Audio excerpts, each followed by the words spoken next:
Hello, my name is Kutandara, software engineer from Computing Systems.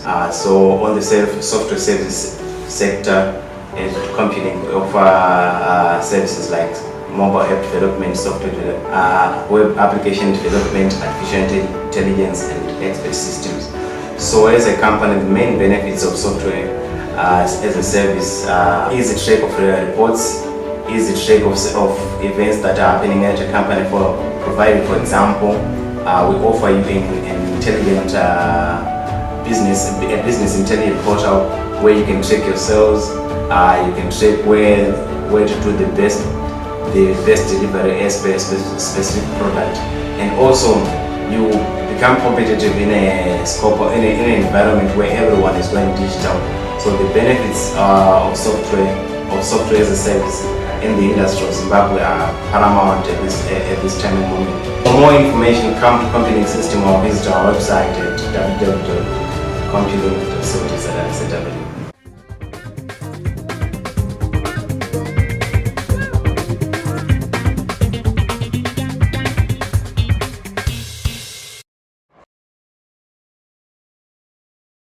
Greetings, ladies and gentlemen, and a warm welcome to the Success Talks with Coach Tendai Mungate Season 2, proudly brought to you by Computing Systems. And I am your host for this particular edition, Coach Tendai Mungate. This is a show designed to inspire and motivate you with real-life stories of those people that have made it in life, and also to equip and to empower you with the different tools that one needs to achieve success. Ladies and gentlemen, as you can see today, I am with two amazing people.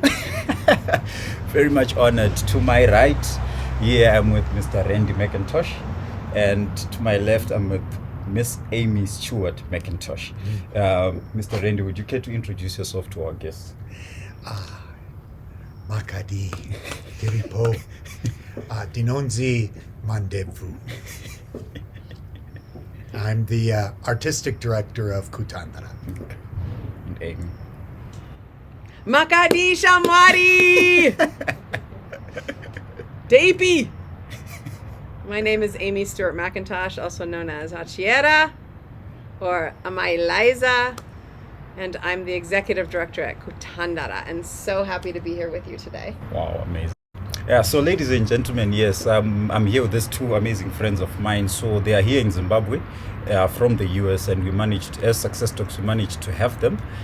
So yeah, we are very much honored to be having this talk with you, and thank you for agreeing to be on the show. You caught us right at the end of our tour. Wow. We're so happy you found us. Wow. Thank Now you. we have to go pack. True. Amazing. But not All yet. right. Okay.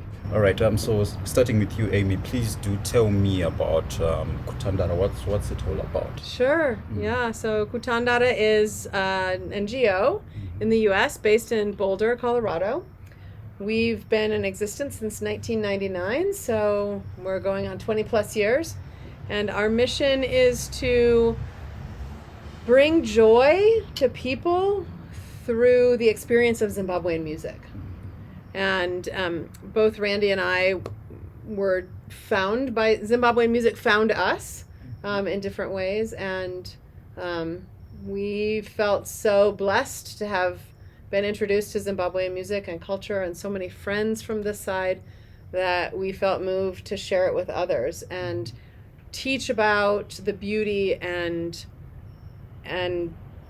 depth of the Zimbabwean people's culture and music. So we've been doing that since 1999. We teach marimba, we teach mbira, we teach hosho. We are trying to study Shona language. We've had hundreds, if not thousands, of students over the years, primarily white American students from the Denver metro area in Boulder, Colorado.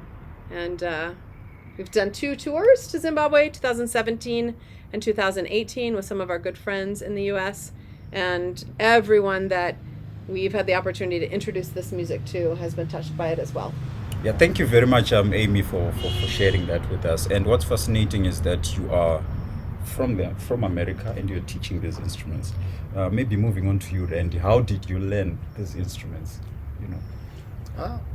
So, like Amy said, we're from Colorado in the United States, and we're from the town of Boulder, where the University of Colorado is, and that's where I studied music myself, and a close friend of mine at that university taught music from Zimbabwe.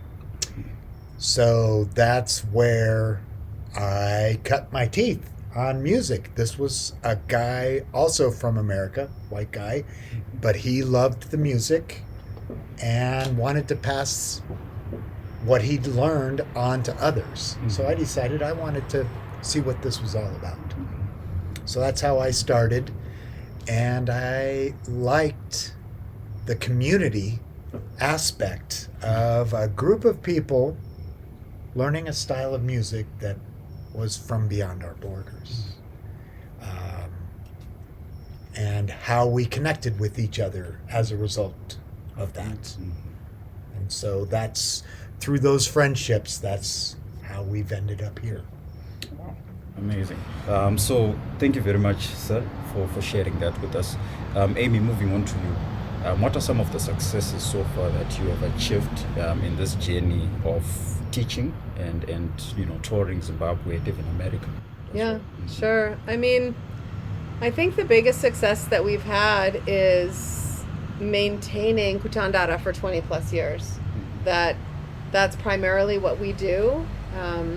We have little to no other source of income, and that we've been able to survive by bringing Zimbabwean artists to the U.S., by supporting Zimbabwean artists here, by bringing Americans to Zimbabwe to meet and make friendships. I think the longevity of our organization speaks to our success. And the foundation of that success is based 100% on our relationships with our Zimbabwean friends. Randy mentioned that he got started at the University of Colorado, but that wouldn't have gone anywhere if we had not studied with Zimbabwean teachers and made them our lifelong friends. In fact, the reason that we're in Zimbabwe right now is to pay our respects to the family and at the grave of one of our most important teachers, Sekuru Cosmas Magaya. Wow, that's amazing. Yeah. And for me, I think what's key there is that your success is actually hinged here in Zimbabwe. You know, as you said, you are celebrating Sekuru Cosmas Magaya. Yeah. You know that's huge for us. Yeah. You know, and thank you very much. And then moving on, Randy. But wait, I want to say one other thing. Yes. The longevity of our organization is only because we've continued to follow our passion. Okay. I really feel that Zimbabwean music chose me. I did not go looking for Zimbabwean music. I think Randy feels the same way. And that we continue to follow that passion, that, if you will, being led, that we continue to follow that passion when maybe some would have quit, or some would have, when things were hard, we didn't quit. We just kept following the passion of the music and the friendships that we had with the people, like you. And now you. Yes. So thank you very much for that. And passion is indeed something that is required, even for the attainment of success. Yeah, so thank you very much for that. Randy, moving on to you. How has it been so far bringing together Zimbabwean and American cultures? How has been the acceptance been like? People you seen playing the marimba, bira, how has it been like? When I'm in Zimbabwe, I feel like I'm at home. Wow. I feel like I'm with family all the time. I'd say almost every day I just look around at what people are saying and how they're saying it and how they're accepting me. And just feeling like I'm with my peeps. Back home, I said that I liked the community of people wanting to learn music outside of their borders. And we got to a point where we needed to go deeper with the music. So Amy and I decided to come in 2001, 2002 to Zimbabwe. And it's from the relationships that we made with people here that has kept us going this whole time, even more than the music. The music is fun.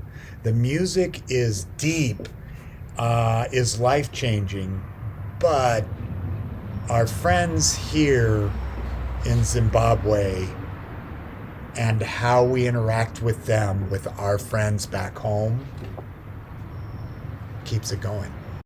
We were out in Mondoro, and we were visiting Cosmas Magaya on his land and the schools that he had helped to create, and they really wanted to play Mbira for us. And these are people, some of them have been playing for a year, some of them haven't been playing that long, but there were 6 or 7 of them, and they started playing, and then some Hosho came in, and then they fell apart. And they did that 3 or 4 times. And then other things happened, and we had a lot of fun. And at the end, I felt compelled to say, you know, Mbira has the Kushara and the Kutandara and other things going on, but these two have to listen to each other to create this. And I feel with our friendships here in Zimbabwe, we have found the Kushara, and we can be the Kutandara. And together, we have to listen to each other and maintain our friendships so that we can do Kushara and Kutandara together and sing together. And that was maybe the most powerful experience I had while I was here. Wow, amazing. And for you, Amy, how is it like? Well, I think that, you know, we have so much in common, and yet there are some differences between our cultures. And I think one thing that Americans lack is a really strong sense of family and community. And what this music does for Americans that play it is it gives them a sense of community and family and a place of belonging. And it helps them then to recognize that no man is an island. That actually, you know, there's this sort of rugged individualism in the West where we're sort of taught to, like, be individuals and go after our own goals at the expense of everything. And there's something really important that Americans have to learn from you about family and about community and about being together, and that there's a place for everyone.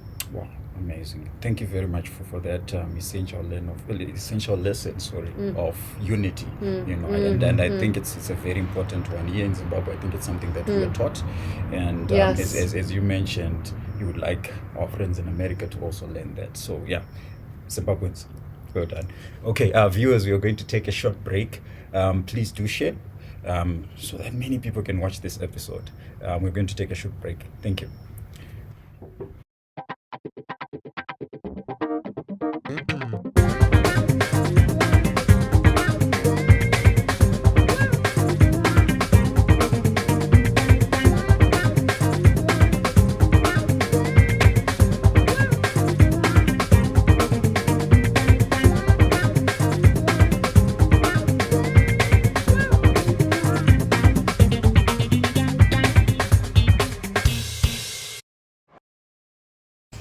Welcome back, ladies and gentlemen, to the Success Talks with Coach Tim Mungate Season 2, proudly brought to you by Compelling Systems.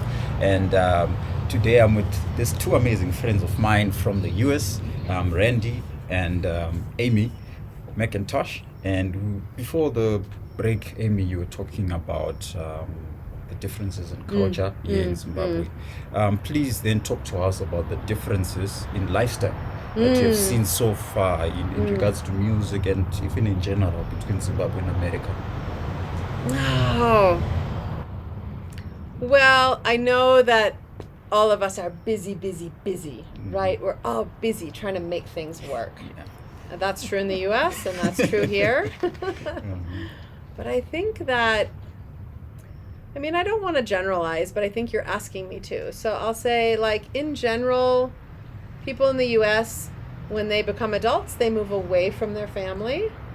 They start a new family somewhere else. And then when those children grow up and become adults, they go away and start, like, families are really dispersed. And the US is a huge continent. compared to the country of Zimbabwe.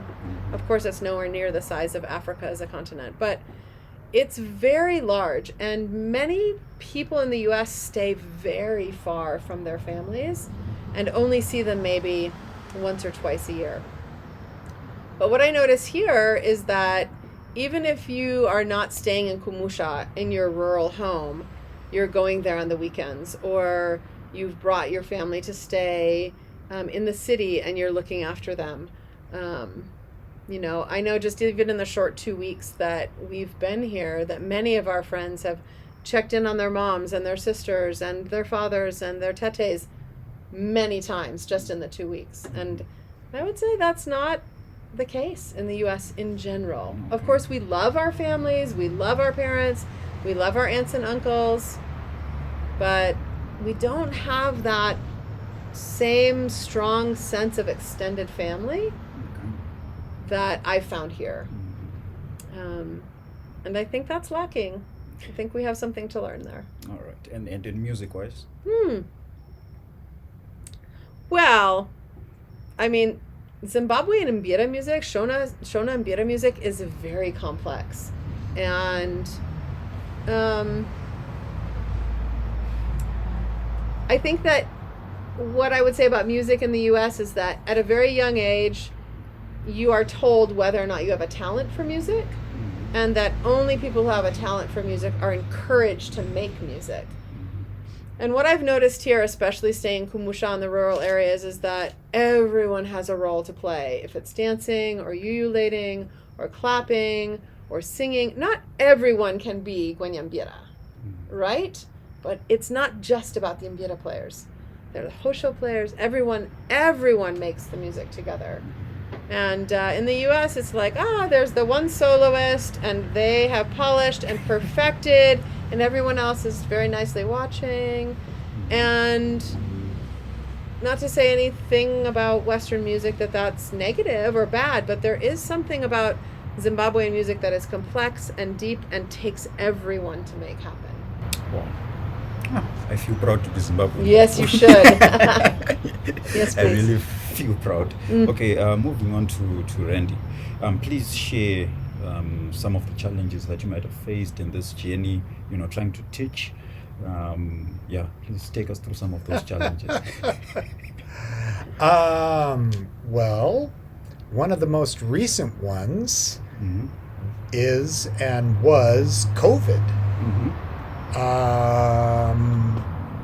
In the United States, where we teach, people come to us because we get together and socialize and play music that's fun to play and enriching.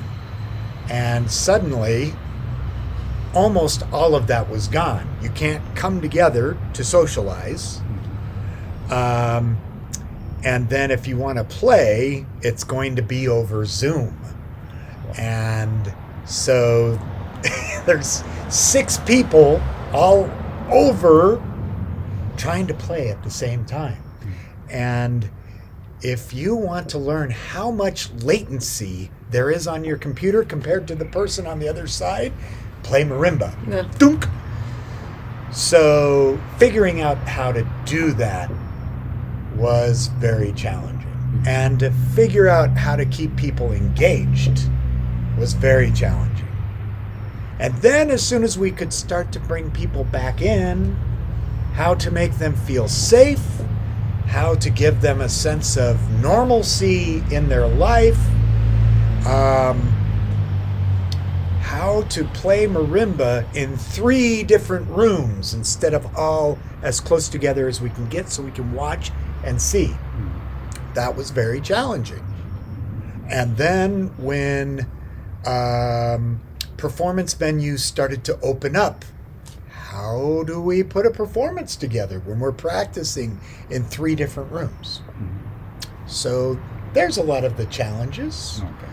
I think I'll stop with that. That's a good wrap up of one of our challenges musically. If I could add, I'll say, like, the historical perspective, the challenge has always been keeping our doors open.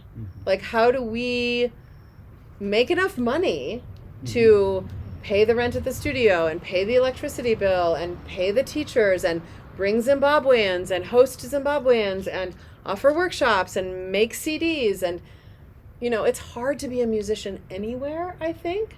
But I think it's especially difficult to be a white American trying to teach music from a country halfway around the world, which we did not grow up in. Mm-hmm. And so having to really be transparent, needing to be very authentic and honest, really keeping and maintaining our relationships with our Zimbabwean teachers and friends, I think has built the trust in our community that we are doing this in an ethical way, and that people who see that in us have stayed with us for many, many years as students and families.